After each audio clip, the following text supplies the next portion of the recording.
Bom, agora que vocês já viram como funciona a análise técnica, vamos para o principal, que é a análise fundamentalista. Bom, aqui nesse slide está até um pouco completo demais, mas é difícil você resumir a análise fundamentalista em uma simples frase, como a gente consegue fazer com a análise técnica, que é estudar o passado para entender o futuro.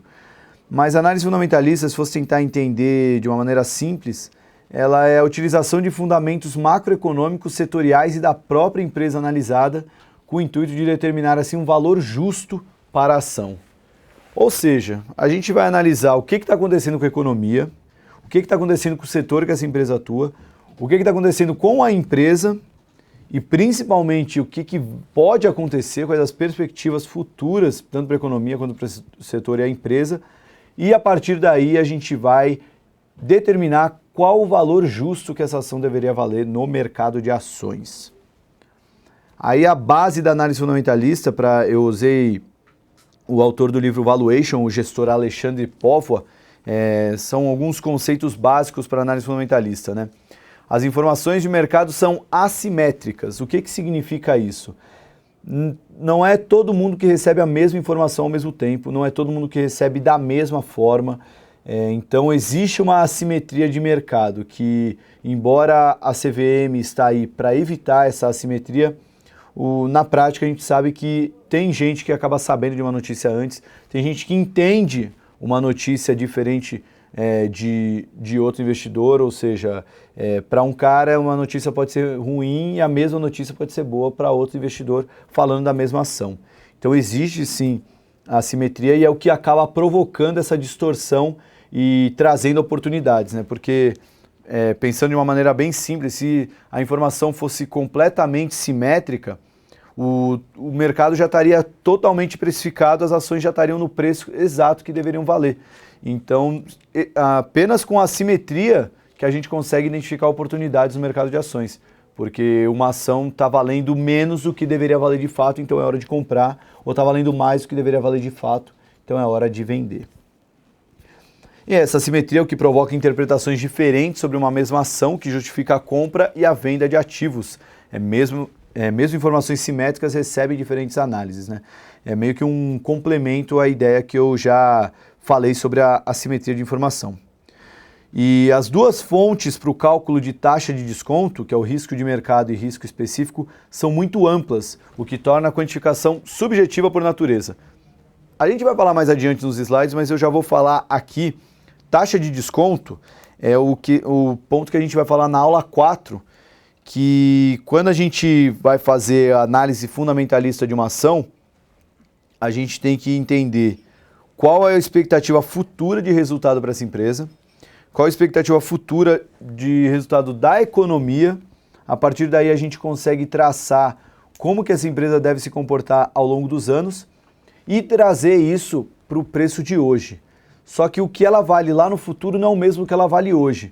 Um conceito que a gente vai explicar melhor à frente, mas é só pensar na inflação, pensar no dinheiro. Com os R$100 que você fazia a compra no supermercado há 10 anos, não vai fazer a mesma compra hoje, porque o dinheiro perde valor ao longo do tempo e dinheiro não vale a mesma coisa em diferentes períodos. Por isso mesmo que a gente usa essa taxa de desconto para trazer quanto que a empresa estaria valendo lá na frente para o valor presente, né, para o hoje.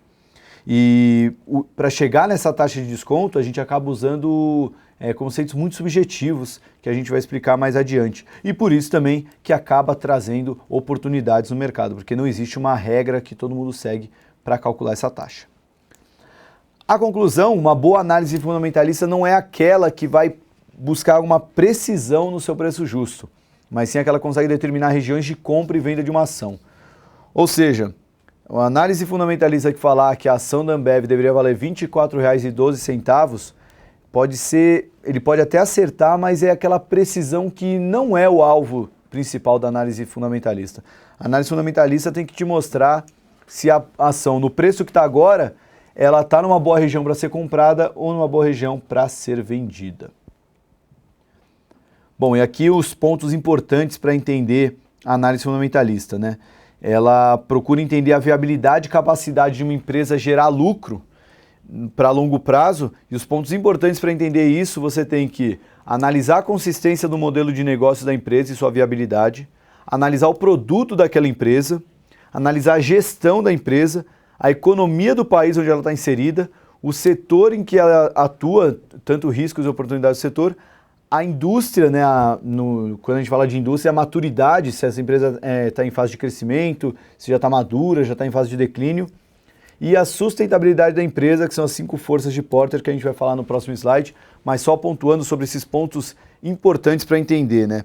A análise fundamentalista, ela acaba trazendo uma oportunidade para diferentes investidores seguirem ela, né? Não é algo tão quase que uma ciência como é a análise técnica, né? Se você não estuda os gráficos, não entende os conceitos, você acaba não podendo usar análise técnica. Mas a análise fundamentalista, ela te traz esse caráter subjetivo que acaba sendo importante, acaba ajudando a trazer os investidores para essa escola. Vou usar para cada uma dessas frases exemplos do Warren Buffett. O Warren Buffett, o maior investidor do mundo, ele fala que ele não investe em algo que ele não entende. Então, por exemplo, ele prefere ter ação da Coca-Cola, da Gillette, do que a ação do Google, por exemplo. Porque ele sabe o que é a Coca-Cola, ele toma Coca-Cola todo dia, ele sabe quem consome Coca-Cola, onde fica a fábrica da Coca-Cola, quais são os custos. Para ele é algo muito mais fácil ele se tornar sócio de uma empresa que ele entende do que algo que ele não entende. Outra coisa é entender o setor que ela atua, entender a maturidade da empresa. Essa empresa ainda tem espaço para crescer, o produto dela, existe possibilidade desse produto existir daqui 5, 10, 20 anos, trazendo para um exemplo aqui do Brasil.